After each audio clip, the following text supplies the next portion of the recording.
जब कोई पत्नी अपने पति के साथ गलत करती है तो हमारी सहानुभूति उसके साथ हो जाती है। हम ये सोचने लगते हैं कि उस औरत को हम कितनी मदद कर दें, वो बेचारी हो जाती है। लेकिन अगर पत्नी अपने पति के साथ गलत कर देती है तो पति के साथ हमारी सहानुभूति नहीं होती, उसके साथ हमारा कोई रिश्ता नहीं होता। हो सकता है कि अगर रिश्ता है तो हम उससे रिश्ता भी तोड़ लेते हैं और उसको हम अकेला छोड़ देते हैं। अगर वो अपने दिल की बात कहे तो उसमें लाख कमी हम लोग निकालना शुरू कर देते हैं, लेकिन उसके साथ हमारी सिंपैथी कुछ भी नहीं होती है। ये दुनिया है और ऐसे ही सब कुछ चलता है। नमस्कार दोस्तों, मैं विजय श्रीवास्तव अपने YouTube चैनल में आप सभी का स्वागत करता हूँ। जिन लोगों ने मेरे YouTube चैनल को अभी तक नहीं देखा है या देख रहे हैं तो प्लीज़ इसको शुरू से लेकर अंत तक देखिए और इसको सब्सक्राइब करिए, बेल आइकन को प्रेस करिए जिससे ज़्यादा से ज़्यादा लोग इसको देख सकें और जो मैं विषय पे बात करता हूँ कम से कम उसको आप समझ भी सकें। आज हम बात कर रहे हैं सीमा हैदर और गुलाम हैदर के विषय पे। सीमा हैदर एक पाकिस्तान में रहने वाली एक लेडीज़ है और उसके बच्चे उसके साथ रहते हैं, उसका पति उसके साथ रहता है। लेकिन धीरे धीरे जब वो देख लेते कि उनकी माली हालत ख़राब है या पति को लगता है कि अब मैं बच्चों की अच्छी एजुकेशन नहीं दे पा रहा हूँ, तो वो क्या कर लेता है, यहाँ से लेके वो मिडिल ईस्ट चले जाता है, बाहर चले जाता है और वहाँ पे वो नौकरी करने लगता है। नौकरी वो इसलिए करता है बाहर जाके कि कम से कम उसके बच्चे और उस बीवी को अच्छी ज़िंदगी मिल सके। लेकिन उसको ये पता नहीं होता कि जिनके लिए वो जा रहा है या जिसके लिए वो पाकिस्तान छोड़ रहा है, यही उसको आगे चल के धोखा देंगे। लेकिन वो निस्वार्थ भावना से अपने लिए, अपने बच्चों के लिए, अपनी बीवी के लिए, अच्छी ज़िंदगी के लिए वो बाहर चले जाता है। ना जिसको खाने का पता है, ना पीने का पता है, कहाँ कैसे रहता है, किस तरीके से रह रहा है, ये सब चीज़ उसको कुछ नहीं पता। लेकिन उसको इस बात की खुशी है कि उसके बीवी और बच्चे सही से रह रहे और उसका हर महीने पैसा उनको भेजता है। अब सीमा हैदर को जब पैसे आते हैं तो इसी पैसे से वो पबजी खेलना शुरू कर देती है और पबजी से ही उसका सचिन के साथ रिश्ता बन जाता है।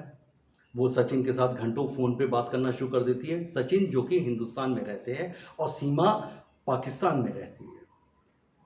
सीमा खुद शादीशुदा भी है, उनके बच्चे भी हैं और वो वहाँ पे पाकिस्तान में रील्स भी बनाती है।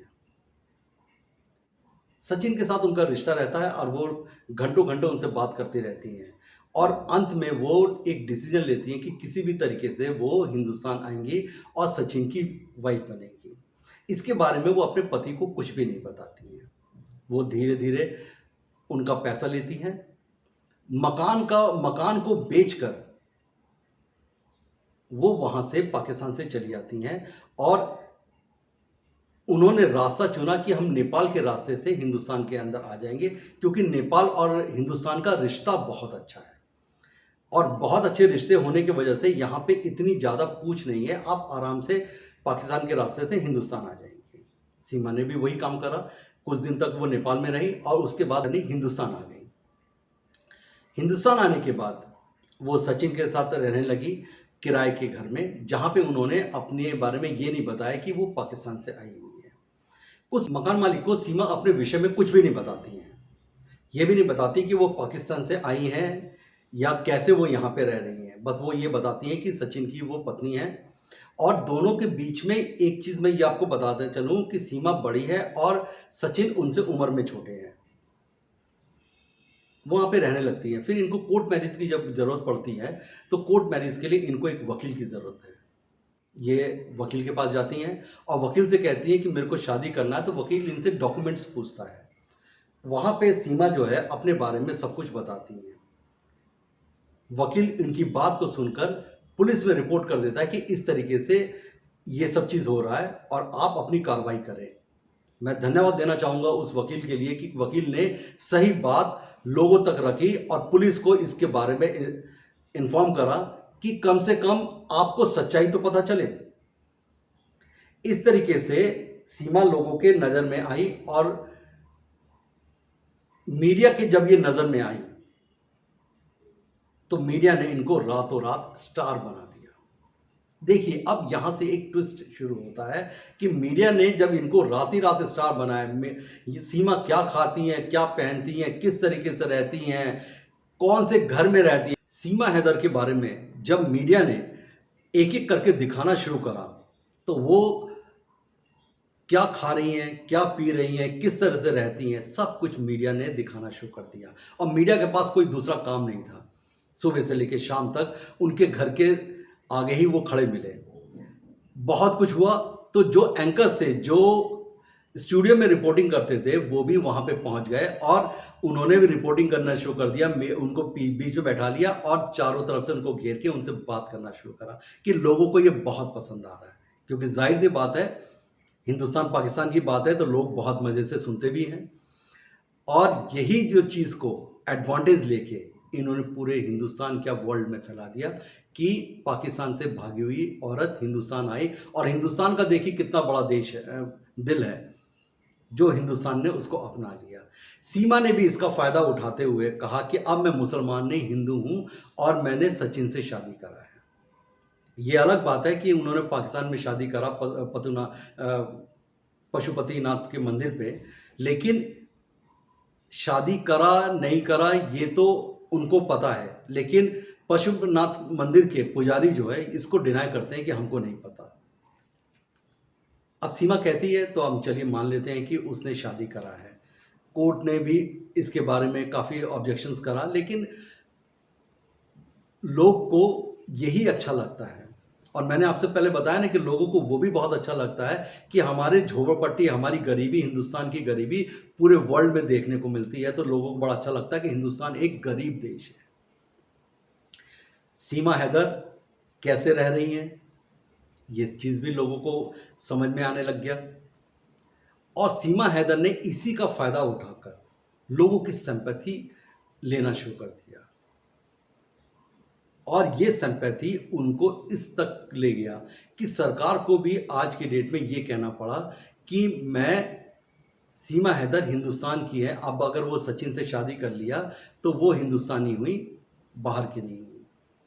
लेकिन आप ये मान के चलिए कि आपने एक नया रास्ता दे दिया कि कोई भी हिंदुस्तान का आदमी या पाकिस्तान का आदमी अगर वो JNK बॉर्डर को क्रॉस नहीं कर पाता तो जो नेपाल बॉर्डर को क्रॉस करके हिंदुस्तान में आ जाएगा। ये आपने एक नया ट्रेडिशन शुरू कर दिया। लेकिन हम इसके बारे में बोलने से कोई फ़ायदा नहीं है, क्योंकि जो भी करना है हमारी राजनीतिक पार्टी को करना है और राजनीतिक पार्टी इसमें खूब फ़ायदा ले रही है। 2024 का इलेक्शन है। 2024 के इलेक्शन में हिंदू मुस्लिम को किस तरीके से भुनाया जाएगा, किस तरीके से क्या करा जाएगा, ये उनके ऊपर है। और शायद ये एक बहुत बड़ा मुद्दा बने कि हमने पाकिस्तान की लड़की को या पाकिस्तान की औरत को हिंदुस्तान में शरण दिया और उसको हिंदुस्तानी बनाया।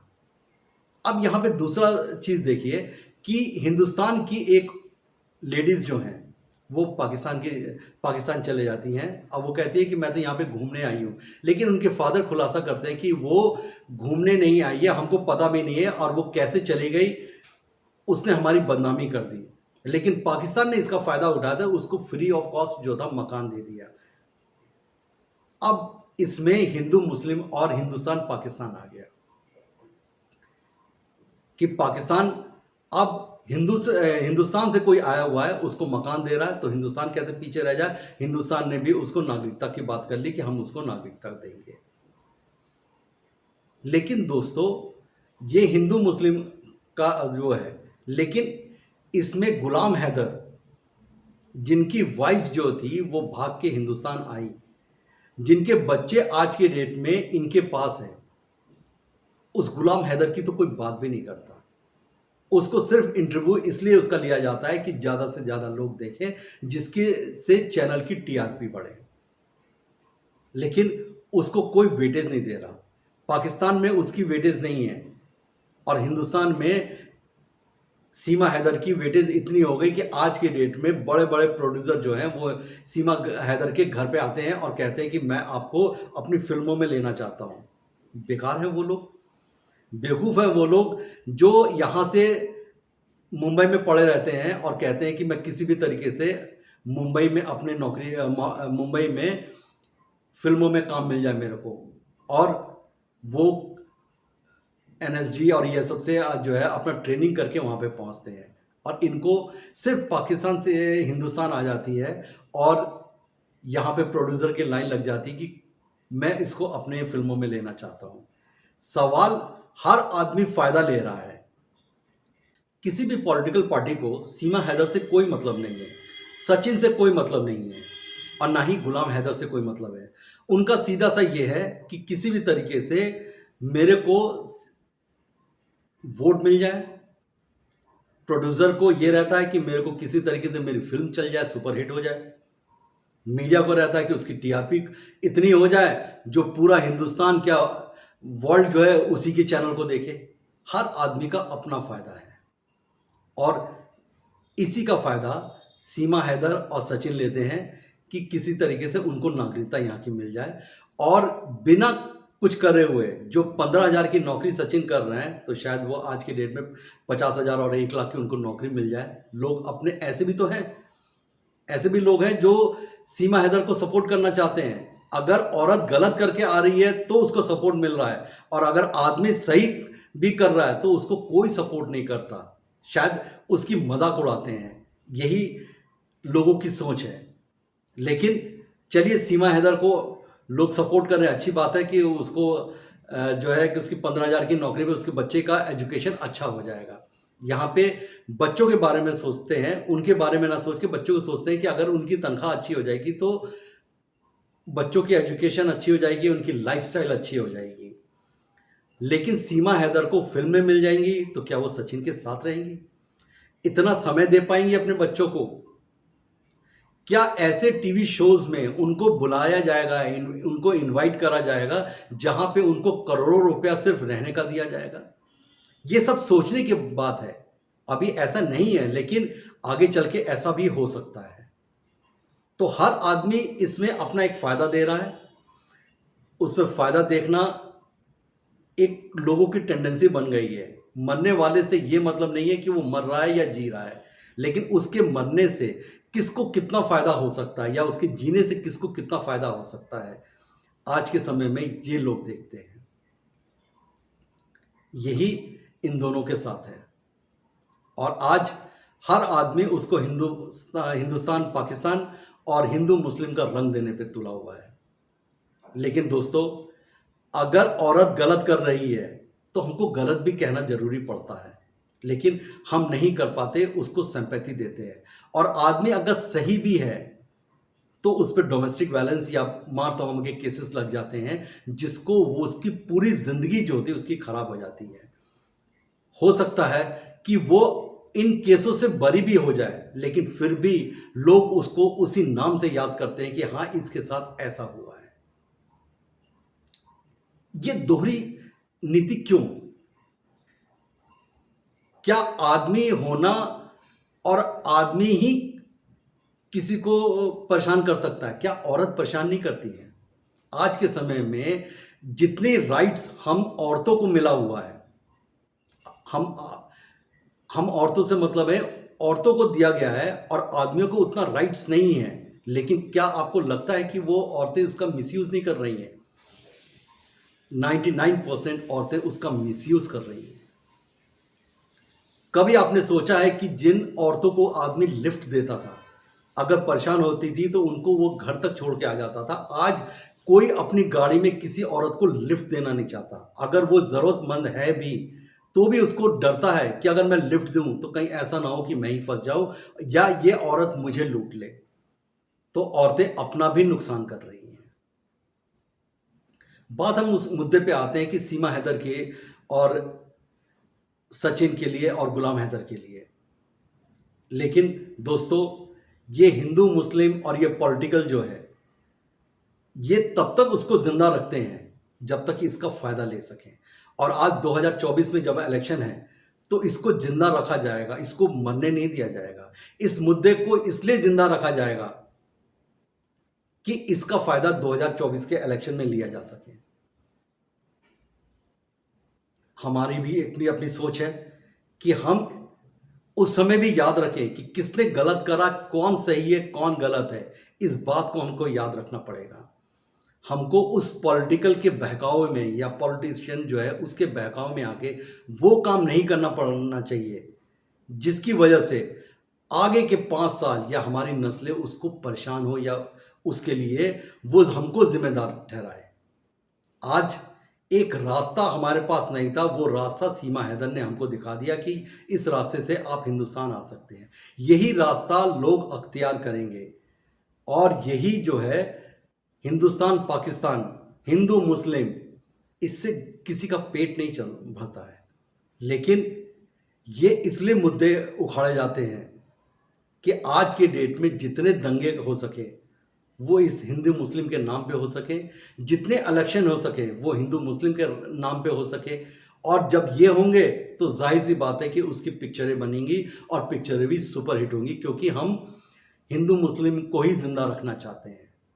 लेकिन दोस्तों, मेरा अपना ये है, पहले अपने घर को देखिए, अपने घर की ज़रूरत को पूरा करिए। हिंदू मुस्लिम कभी करना अच्छा है, लेकिन लंबे समय तक सिर्फ इस खाई को खोद के रखना कि ये हिंदू है ये मुसलमान है, ये अच्छी बात नहीं है। हिंदू भी अपने भाई हैं तो मुसलमान भी अपने भाई हैं, और इस चीज़ को समझते हुए हमको आगे बढ़ना है। नहीं तो कोई इंसान किसी पे विश्वास नहीं करेगा, और जब विश्वास नहीं करेगा तो आप भी समझते हैं कि जहाँ पे विश्वास नहीं होगा तो वहाँ पे आप काम कैसे कर सकते हैं, किसी के साथ रह कैसे सकते हैं। आज तक के लिए इतना ही। नमस्कार, जय हिंद।